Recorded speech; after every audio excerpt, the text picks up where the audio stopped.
Okay, so moving on, within the last video we went over this header area here within our index file. We went over the header and how Foundation works with rows and columns. So the next section is our main section. Right after the header and this little note that I wrote here, this is where your main content begins. This row is its container. So again, just like header has two classes, it has a class of row and a class of header. Right here we have another div with a class of row and a class of main section. And if you remember main section is so that we can style it with CSS, and row is for Foundation to do its thing. And if you look here, main section starts here and it ends down here. End main section. If you see this little forward slash, this ends here. So within our main section is all this content here. Basically, like it says, our main content. This is our main section where the main content will go. So this is going to keep our content within the 1280 pixels, because remember, back over here in our styles, if you go down to Foundation styles, our row has a max width of 1280 pixels. That's what we've given it. So our content will not be any wider than 1280 pixels because it's inside this main section row here. Okay, so that's important to realize. The next thing you should look at is our next div. This is our content div, and it has a class of large 8, large centered, and columns. All three of these class names here are for Foundation.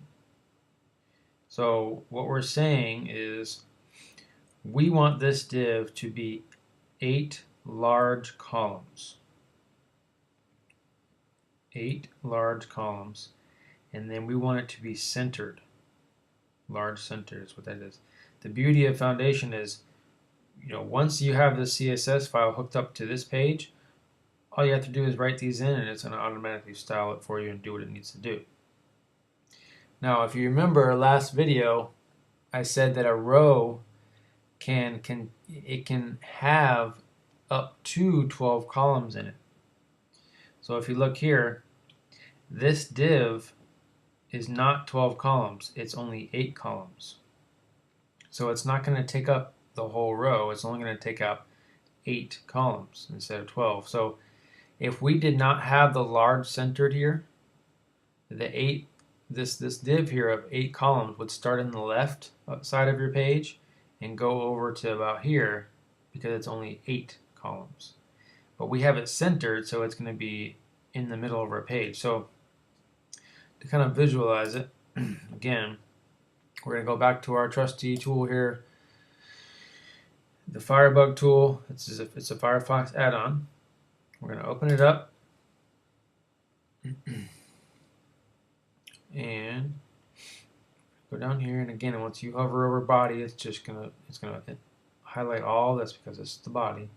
So we need to click down and we need to find our main section. Remember last video we found our header and it shows you where the header is. Now the next area is the main section. So if you look, you can see that again it's a row and it's 1280 pixels and it's automatically centered. But inside this main section we have another div that is only 8 columns wide and it's centered. So when we hover over it, there you go, it shows it to you right there. It shows you that it's 8 columns and it's centered.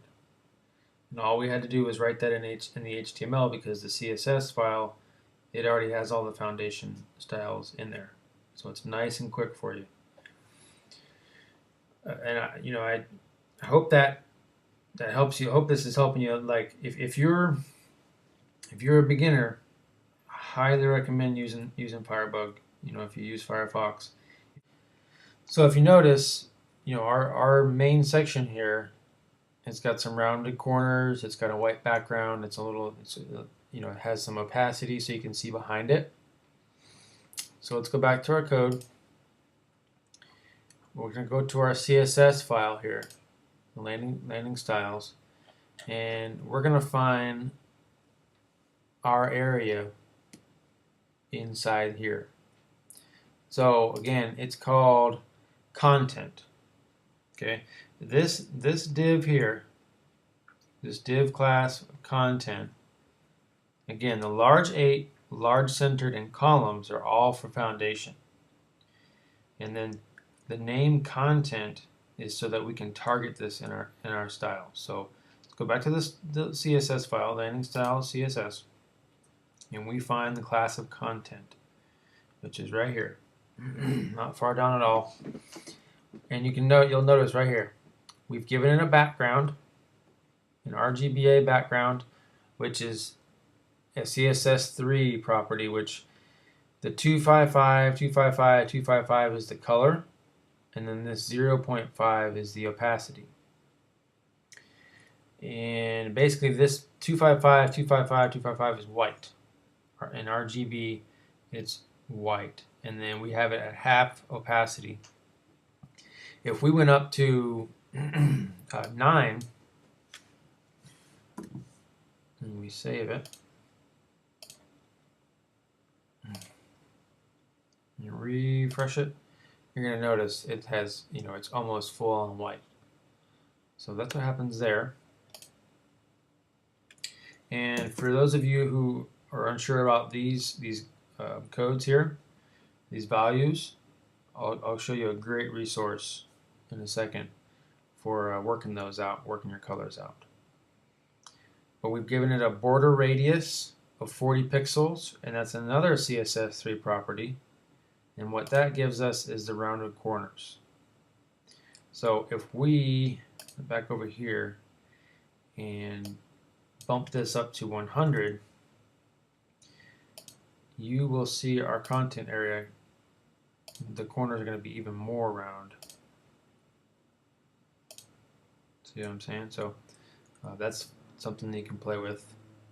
It's all going to depend on your design, what you're working on. I mean, you might not even use that section at all. Once you get the hang of this, you'll be able to create your own designs. So the next section is padding, 20 pixels of padding, and that's just giving us a room to breathe inside here, which we need to make sure we resave this with our, and you'll be able to see the padding a little better. So the 20 pixels of padding gives us room to breathe. I'll show you. If we remove the padding, if we make it go to 20, you're going to see all the content inside content go up.